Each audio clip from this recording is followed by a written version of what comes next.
ഈശോ മിശിഹായ്ക്ക് സ്തുതിയായിരിക്കട്ടെ. പാപത്തെക്കുറിച്ച് ധ്യാനിച്ചു കൊണ്ടിരിക്കുന്ന സമയത്ത് പാപത്തിൻ്റെ ഒരു നിർവചനം നൽകുന്നതിൻ്റെ ഭാഗമായി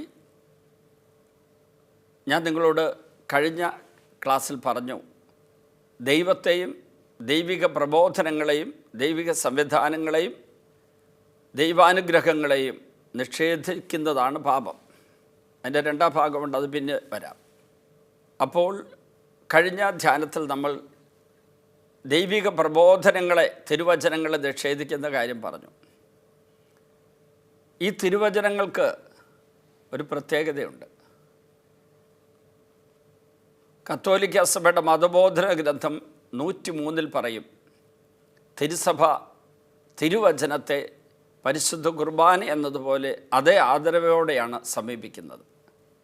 പരിശുദ്ധ കുർബാനയിലൂടെ ദൈവം നമുക്ക് കൃപ തരുന്നു, നമ്മെ അനുഗ്രഹിക്കുന്നു. അതുപോലെ തന്നെ വചനത്തിലൂടെയും ദൈവകൃപ അവിടുന്ന് നമ്മിലേക്ക് ഒഴുക്കുന്നുണ്ട് എന്ന് CCC catechism of the Catholic church, കത്തോലിക്ക സഭയുടെ മതബോധന ഗ്രന്ഥം 103 പറഞ്ഞിട്ടുണ്ട്. 104 പറയുന്നു, പിതാവായ ദൈവം തിരുവചനത്തിലൂടെ തൻ്റെ മക്കളെ സന്ദർശിക്കുകയും അവരോട് സംസാരിക്കുകയും ചെയ്യുന്നു. അപ്പോൾ ദൈവം നമ്മോട് സംസാരിക്കുകയും നമ്മെ സന്ദർശിച്ച് നമ്മളെ സുഖപ്പെടുത്തുകയും അനുഗ്രഹിക്കുകയും വഴി നടത്തുകയും ജ്ഞാനം പകരുകയൊക്കെ ചെയ്യുന്ന ഈ വചനത്തെ വളരെയേറെ സ്നേഹത്തോടെ, വിശ്വാസത്തോടെ, ആദരവോടെ, പൂജ്യതയോടെ നമ്മൾ സമീപിക്കണം. ഞാനിപ്പോൾ ഒരു പ്രായോഗിക കാര്യം പറയുകയാണേ, നിങ്ങളുടെയൊക്കെ വീട്ടിൽ നിങ്ങൾ ബൈബിൾ സൂക്ഷിച്ചിട്ടുണ്ട്, ബൈബിൾ ഒരിടത്ത് ഇരിപ്പുണ്ട്. ആ ബൈബിൾ ഗ്രന്ഥത്തിൻ്റെ, വിശുദ്ധ ഗ്രന്ഥത്തിൻ്റെ മുകളിലായി മറ്റ് പുസ്തകങ്ങളും വസ്തുക്കളൊന്നും എടുത്ത് വെക്കരുത്. ഇപ്പോൾ കുരിശുരൂപാണ് കുഴപ്പമില്ല, മറ്റ് വസ്തുക്കൾ ബൈബിളിൻ്റെ മുകളിലെടുത്ത് വെക്കരുത്. വചനത്തിൻ്റെ പരമപ്രധാനമായ ഒരു സ്ഥാനം നമ്മുടെ ഹൃദയത്തിൽ, ജീവിതത്തിൽ കൊടുത്തിട്ടുണ്ടെങ്കിൽ ആ ബൈബിളിനോട് നമുക്കൊരു പ്രത്യേകമായ ബഹുമാനം വേണം, ആദരവ് വേണം. കാരണം അതിനുള്ളിലുള്ള ദൈവിക വെളിപാടിൻ്റെ കണ്ടൻറ്റ്, അതാണ് നമ്മുടെ ആത്മാവിൻ്റെ ഭക്ഷണമായി വരേണ്ടത്.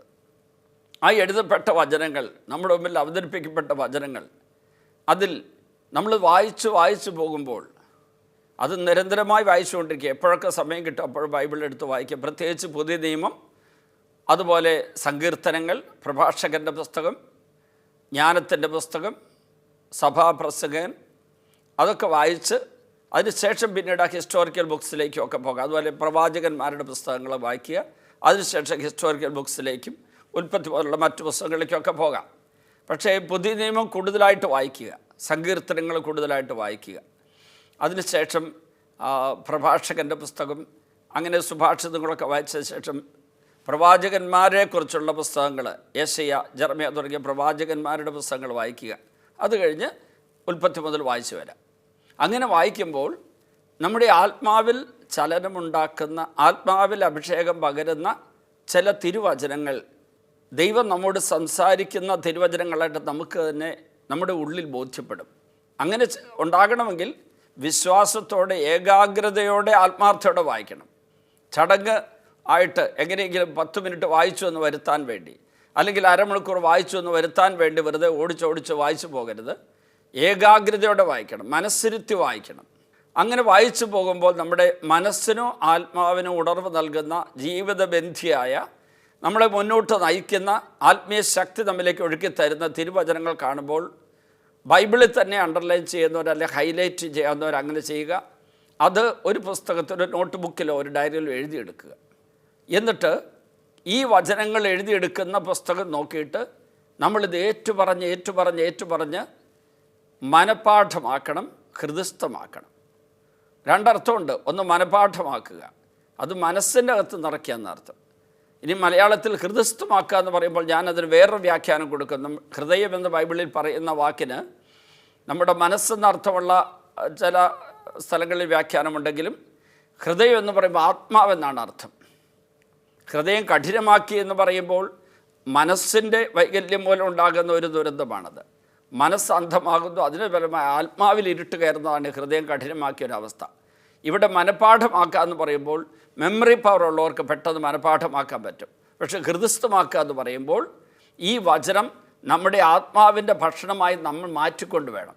അതിൽ പറഞ്ഞിരിക്കുന്ന തിരുവചനത്തിൻ്റെ ജീവൻ നമ്മിലേക്ക് വരണം. വചനത്തിന് സന്ദേശമുണ്ട്, മെസ്സേജ് പോരാ.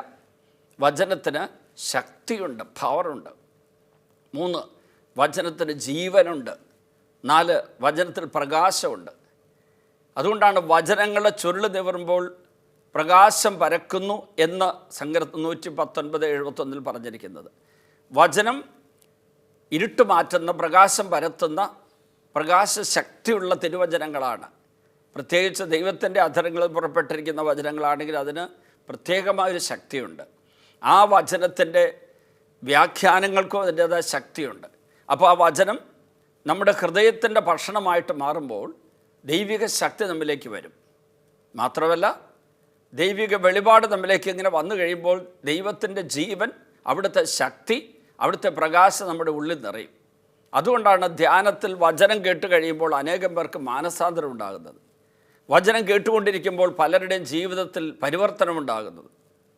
വചനം ഒരാൾ വ്യാഖ്യാനിച്ചു തരുമ്പോൾ, ഉദാഹരണസഹിതം വിശദീകരിച്ചു തരുമ്പോൾ വചനത്തിൻ്റെ ജീവൻ നമ്മുടെ ഉള്ളിലേക്കും മനസ്സിലേക്കും ബുദ്ധിയിലേക്കും ആത്മാവിലേക്കും കടന്നു വരുമ്പോൾ ബുദ്ധി പ്രകാശിതമാകും, മനസ്സ് നവീകരിക്കപ്പെടും, ആത്മാവ് അഭിഷേകത്താൽ ജ്വലിക്കും. പെട്ടെന്ന് എൻ്റെ മനസ്സിൽ ഓർമ്മ വരുന്നൊരു കാര്യം, അതികഠിനമായ പാപാവസ്ഥയിൽ കഴിയുന്ന ഒരാളെ ഒരപകടത്തിൽപ്പെട്ടു. ആ അപകടത്തിൻ്റെ സമയത്ത് രക്തപരിശോധനയിൽ അദ്ദേഹത്തിന് മാരകമായ രോഗമുണ്ടെന്ന് കണ്ടെത്തി. അദ്ദേഹത്തിനൊട്ടും വിശ്വാസമില്ല. രാഷ്ട്രീയ മേഖലയിൽ പ്രവർത്തിച്ച് കൊലപാതകത്തിൽ പങ്കാളിയായി തീർന്നയാളാണ്. അതുപോലെ തന്നെ മറ്റ് പലതരത്തിലുള്ള പാപങ്ങളുടെ അടിമയാണ്. ദൈവവിശ്വാസം ഒട്ടുമില്ല. ദൈവനിഷേധകരുടെ വലിയൊരു നേതാവാണ് അദ്ദേഹം. അദ്ദേഹത്തെ ഭാര്യയും ബന്ധുക്കളും എല്ലാവരും കൂടെ മുരുകുരു ഡിവൈന് കൊണ്ടുവന്നു. വളരെ അഹങ്കാരവും തർക്കുത്തരവും ധിക്കാരവും യാതൊരു മാന്യതയില്ലാത്ത പെരുമാറ്റവും നടത്തുന്നു അയാൾ എൻ്റെ മുമ്പിൽ. പക്ഷേ ഞാനൊന്നും മൈൻഡ് ചെയ്തില്ല. അദ്ദേഹത്തിന് വചനത്തിലൂടെ വെളിച്ചം കിട്ടാൻ വേണ്ടി ഞാൻ അദ്ദേഹം പറഞ്ഞൊക്കെ കേട്ട് അദ്ദേഹത്തിന് സൗകര്യമുള്ള മുറിയൊക്കെ ഒരുക്കി കൊടുത്തു. അപ്പോൾ അദ്ദേഹത്തിന് AC മുറി വേണമെന്ന് പറഞ്ഞു. അപ്പോൾ ഞാൻ AC മുറി ഒരുക്കി കൊടുത്തു. അതിന് AC മുറി ഉണ്ടായിരുന്നു ആ സമയത്ത് ഒഴിവ്. അത് കഴിഞ്ഞതിന് ശേഷം അദ്ദേഹത്തിന് ഭക്ഷണം സാധാരണക്കാരുടെ കൂടെ കഴിക്കാൻ പറ്റില്ലെന്ന് പറഞ്ഞപ്പോൾ അച്ഛന്മാരുടെ ഒട്ടുമുറി ഭക്ഷണം കഴിക്കാൻ സൗകര്യം കൊടുത്തു. അതൊക്കെ ദൈവികമായ ഒരു പ്രത്യേകമായ മാർഗ്ഗദർശനം എനിക്ക് കിട്ടിയതുകൊണ്ടാണ് ഞാൻ ചെയ്തത്. അയാൾ 4-ാം ദിവസം മുതൽ പിന്നെ ഊട്ടുമുറിയിലേക്ക്, അച്ഛന്മാരുടെ ഊട്ടുമുറിയിലേക്ക് വരുന്നില്ല. ജനങ്ങളുടെ കൂടെ ലൈൻ നിന്ന് ഭക്ഷണം കഴിക്കാൻ തുടങ്ങുന്നു. വെള്ളിയാഴ്ച അയാൾ എൻ്റെ അടുത്ത് വന്നു. അദ്ദേഹത്തെ കൗൺസിലിങ്ങിനായിട്ട് പറഞ്ഞു വിട്ടത് ഒരു പ്രായമായ, അടുത്ത കാലത്തല്ല, ഒരു 10-20 വർഷം മുമ്പ് മറ്റൊരു മതത്തിൽ നിന്ന് യേശുവിലേക്ക് വന്ന ഒരു വിദ്യാഭ്യാസം ഒട്ടുമില്ലാത്തൊരു സ്ത്രീയുടെ അടുത്തേക്കാണ് കൗൺസിലിങ്ങിന് ഈ പ്രേക്ഷിതർ വിട്ടത്. അദ്ദേഹം അത് മതിയെന്ന് പറഞ്ഞു. അങ്ങനെ പോയി. 2-ാം ദിവസം മുതൽ അങ്ങനെയുള്ള മാനസാന്തരത്തിലേക്ക് വന്നു. ചൊവ്വാഴ്ചയോ ബുധനാഴ്ചയാണെന്ന് തോന്നുന്നു കൗൺസിലിങ്ങിന് പോയപ്പോൾ. ഏതായിരുന്നാലും ആ വചനം അദ്ദേഹത്തെ, അല്ലെങ്കിൽ ആ 2-3 ദിവസത്തെ വചന ശ്രവണത്തിലൂടെ അയാൾ എളിമപ്പെട്ടു. ആ എളിമപ്പെടലിലൂടെ അദ്ദേഹത്തിന് വലിയൊരു മാനസാന്തരം ഉണ്ടായി. ആ സ്ത്രീയിലൂടെ വിദ്യാഭ്യാസമില്ലാത്ത നിരക്ഷരകുഷിയായ മറ്റൊരു മതത്തിൽ ഇങ്ങോട്ട് വന്ന ഇയാൾ ചോദിച്ചു, നിങ്ങളുടെ പേരെന്താണ്? പേര് ചോദിച്ചപ്പോൾ എവിടെയാണ് വീട്? അപ്പോൾ പറഞ്ഞു, ഞാൻ ഇങ്ങനെയൊക്കെയാണ്, ഞാനൊരു വിജാതീയ സ്ത്രീയായിരുന്നു, യേശുവിൻ്റെ സ്നേഹം അറിഞ്ഞ് യേശുവിലേക്ക് വന്നു, ഞാനിപ്പോൾ യേശുവിൻ്റെ സുവിശേഷം കൗൺസിലിങ്ങിലൂടെ നൽകിക്കൊണ്ടിരിക്കുക എന്നൊക്കെ പറഞ്ഞു. 70 വയസ്സായ സ്ത്രീയാണ്. വിദ്യാഭ്യാസം ഒട്ടുമില്ല, ആകാര ഭംഗിയില്ല, ഇതൊന്നുമില്ലെങ്കിലും ആത്മാവിൽ തീയുള്ള വിശുദ്ധയായ ഒരു സ്ത്രീയാണ്. അവരിലൂടെ ദൈവവചനം കേട്ട ഈ മനുഷ്യൻ, വചനത്തിൻ്റെ വ്യാഖ്യാനം കേട്ട മനുഷ്യൻ കരഞ്ഞു. അന്നാണ് അയാൾ പോയി കുമ്പസാരിച്ചത്. കുമ്പസാരിച്ച് കഴിഞ്ഞതിന് ശേഷം വെള്ളിയാഴ്ച എന്നോട് പറഞ്ഞു, എനിക്ക് കുറച്ചു കാലം അടുപ്പിച്ചിരുന്ന വചനം കേൾക്കണം. കാരണം ആരംഭത്തിൽ ഞാൻ ഞായറാഴ്ച വൈകുന്നേരം അച്ഛൻ ക്ലാസ്സിന് കയറിയപ്പോൾ രോഗശാന്തി കണ്ടപ്പോൾ തന്നെ എൻ്റെ ഉള്ളിലൊരു ഒരു ചലനം ഉണ്ടായി. അതെങ്ങനെ ഇങ്ങനെ സംഭവിക്കുക? കാരണം ഞാൻ നേരിട്ട് ഒരാളോട് ഇപ്പോൾ ചോദിച്ചു, നിങ്ങൾക്ക് എന്തായിരുന്നു രോഗം? അപ്പോൾ ഇന്നതായിരുന്നു രോഗം. പക്ഷേ ഇപ്പോൾ അത് മാറി, എനിക്ക് പൂർണ്ണമായിട്ട് സൗഖ്യം കിട്ടി, 25 വർഷമായിട്ട് വേദനയായിരുന്നു എന്നൊക്കെ പറഞ്ഞപ്പോൾ ഇദ്ദേഹത്തിനൊരു സംശയം, ഇതെന്താണ് ഈ കാണുന്നത്? ഇത് വല്ല മനഃശാസ്ത്രത്തിൻ്റെ കളിയാണോ, അല്ലെങ്കിൽ മെസ്മറിസമാണോ, എന്തെങ്കിലുമൊക്കെയാണോ എന്ന് വിചാരിച്ചു. പക്ഷേ അടുത്ത ദിവസം വചനം പ്രസംഗിച്ചുകൊണ്ടിരിക്കുമ്പോൾ ഓരോരുത്തരുടെ വചന പ്രസംഗത്തിലൂടെയും, പ്രത്യേകിച്ച് അദ്ദേഹം എന്നോട് പറഞ്ഞൊരു മുമ്പ് പട്ടാളക്കാരെന്ന ബ്രദർ പാപ്പച്ചൻ പള്ളത്ത്, അദ്ദേഹത്തിൻ്റെ വചന പ്രഘോഷണ അവസരത്തിൽ വലിയൊരു സ്പർശനം അയാൾക്ക് കിട്ടി. അങ്ങനെ അനുതാപത്തോടു കൂടി കൗൺസിലിംഗ് കഴിഞ്ഞതിന് ശേഷം അടുത്ത ദിവസം രാവിലെ സമയമെടുത്ത് കുമ്പസാരിച്ചു. വചനം ഇരുതല മൂർച്ചയുള്ള വാളാണ്. വചനം പാറയെ തകർക്കുന്ന കൂടമാണ്. വചനം അഗ്നിയാണ്. അത് ഈ വ്യക്തിയുടെ ജീവിതത്തിൽ വലിയ മാറ്റങ്ങൾ വരുത്തി. അതോടുകൂടി ആ വ്യക്തി മാനസാന്തരപ്പെട്ടു. 2-3 ആഴ്ച ഇവിടെ ധ്യാനം കൂടി. ധ്യാനം കഴിഞ്ഞ് വീട്ടിൽ പോയിട്ട് വീണ്ടും തിരിച്ചു വരും. അവസാനത്തെ ആഴ്ച ഒറ്റയ്ക്കാണ് വന്നത്. അത് കഴിഞ്ഞിട്ട് പിന്നീട് അദ്ദേഹം വീട്ടിൽ പോയിരുന്ന സമ്പൂർണ്ണ ബൈബിൾ മുഴുവനും വായിച്ചു.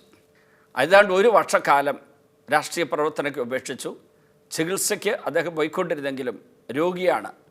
കാര്യമായിട്ട് രോഗമുണ്ട്. രക്താർബുദമാണ്, ബ്ലഡ് ക്യാൻസർ. അദ്ദേഹം പിന്നീട് എന്നെ കാണുന്നത്, ഞാൻ എറണാകുളത്ത് ഒരു രോഗിക്ക് വേണ്ടി പ്രാർത്ഥിക്കാൻ വേണ്ടി ലിസ് ഹോസ്പിറ്റലിൽ പോയപ്പം അദ്ദേഹം അവിടെ വന്നിരിക്കുന്നു. അദ്ദേഹം പറഞ്ഞു, ഡോക്ടർമാർ പറയുന്നു നിങ്ങൾ പണ്ടേ മരിക്കേണ്ടതാണ്, പക്ഷേ നിങ്ങൾക്കിപ്പോൾ രോഗം നിങ്ങളിൽ ഇല്ലെന്നാണ് ഞങ്ങൾ കാണുന്നത്. പക്ഷേ ഹൈഡിങ് പീരീഡ് ആയിരിക്കാം, നമുക്ക് നോക്കാം. ഇപ്പോൾ നിങ്ങളുടെ ആരോഗ്യം മെച്ചപ്പെട്ട് വന്നിട്ടുണ്ടെന്നൊക്കെ പറയുന്നു.